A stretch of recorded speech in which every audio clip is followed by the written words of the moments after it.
Welcome guys, and in this video I'm going to show you how you can add volume indicator in NinjaTrader. So what we'll need to do is go right here where it says indicators, click on that one,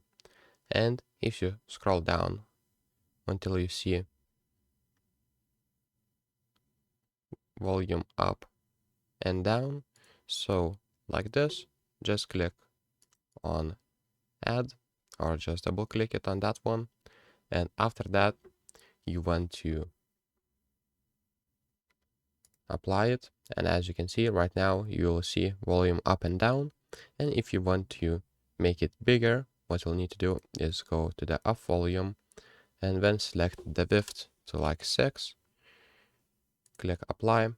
and for the down volume let's select 6.2, and as you can see now it's bigger and it's better to see.